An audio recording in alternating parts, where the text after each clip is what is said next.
નમસ્કાર દર્શક મિત્રો, @ગુજરાતમાં આપનું સ્વાગત છે।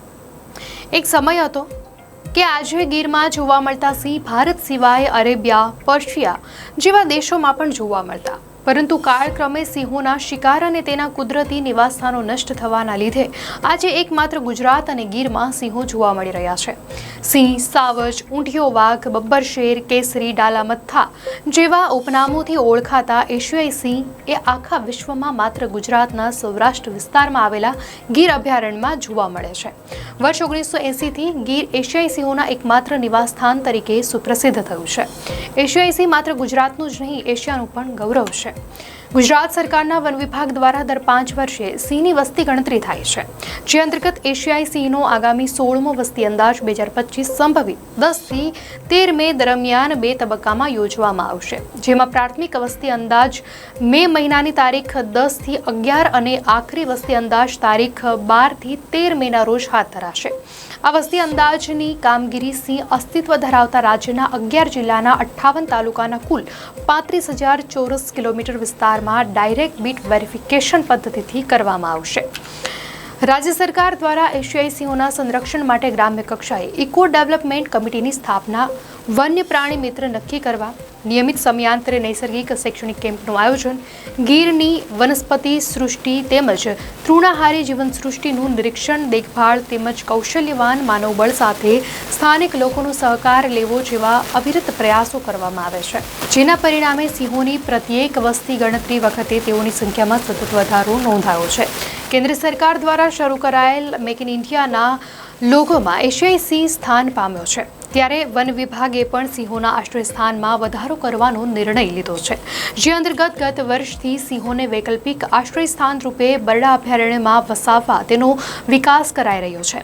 વન વિભાગ દ્વારા નિયમિત રીતે કરાતી સિંહની વસ્તી અંદાજની કામગીરી, મૂલ્યાંકન અને સંરક્ષણના પરિણામે રાજ્યમાં ઉત્તરોત્તર સિંહની વસ્તીમાં વધારો થઈ રહ્યો છે। એશિયાઈ સિંહોની વસ્તી અંદાજ માટે ડાયરેક્ટ બીટ વેરિફિકેશન ખૂબ ઉપયોગી પદ્ધતિ છે।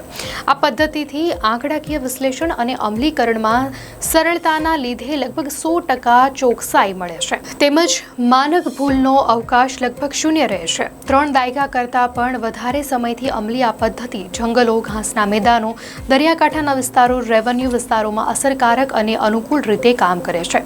સમગ્ર વિસ્તારને રિજિયન, ઝોન, સબ ઝોન જેવા શ્રેણીબદ્ધ એકમોમાં વિભાજિત કરી રિજનલ, ઝોનલ અને સબ ઝોનલ અધિકારીઓ, ગણતરીકારો, મદદનીશ ગણતરીકારો, નિરીક્ષકો સહિત લગભગ 3000 જેટલા સ્વયંસેવકો દ્વારા સિંહોની વસ્તી ગણતરી કરાશે। તેમને સિંહોની નોંધ અને ચકાસણી કરવા માટે નિયત પત્રકો અને તેમના સોંપાયેલ વિસ્તારોના નકશા આપવામાં આવશે।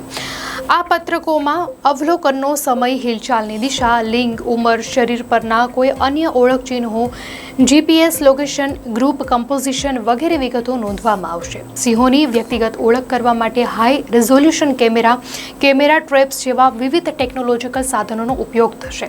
તો કેટલાક સિંહોને રેડિયો કોલર પહેરાવવામાં આવ્યા છે, જે તે સિંહ તેમજ તેના ગ્રુપનું લોકેશન મેળવવામાં મદદ કરશે।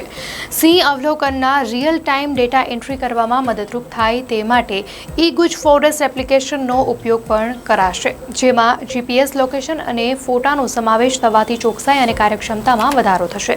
આ ઉપરાંત આ સોફ્ટવેરનો ઉપયોગ સર્વેક્ષણ વિસ્તારોને રેખાંકિત કરવા તથા સિંહોની હિલચાલ, વિતરણ પેટર્ન અને રહેઠાણના ઉપયોગને ટ્રેક કરવા માટે વિગતવાર નકશા વિકસાવવા માટે કરવામાં આવશે। ગુજરાતના સૌરાષ્ટ્રમાં સિંહ ક્યારે આવ્યો તે ચોક્કસપણે કહી શકાય તેમ નથી। ભૂતકાળમાં હજારો વર્ષ પહેલા સૌરાષ્ટ્ર ચોમેર પાણીથી ઘેરાયેલું હતું અને અરબી સમુદ્રની ભુજાઓ જેવા ખંભાતનું અને કચ્છના બંને અખાત છીછરા પાણીથી એકબીજા સાથે જોડાયેલા હતા। મોટાભાગે જ્યારે આ છીછરા પાણીમાં માટીનું પુરાણ થયું હશે અને ભાલ અને નળ સરોવર પારો ક્ષારીય માર્ગ બન્યો હશે, ત્યારે તે રસ્તે સિંહ સૌરાષ્ટ્રમાં પ્રવેશ્યો હશે।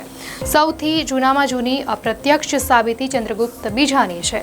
તેણે જ્યારે માળવાના શક અને કાઠિયાવાડ પર વિજય મેળવ્યો ત્યારે તેણે સુવર્ણ મુદ્રા પર સિંહના શિકાર કરતી છાપ અંકિત કરાવી અને જાણીતું સિંહ વિક્રમ ચાલુ કર્યું હતું।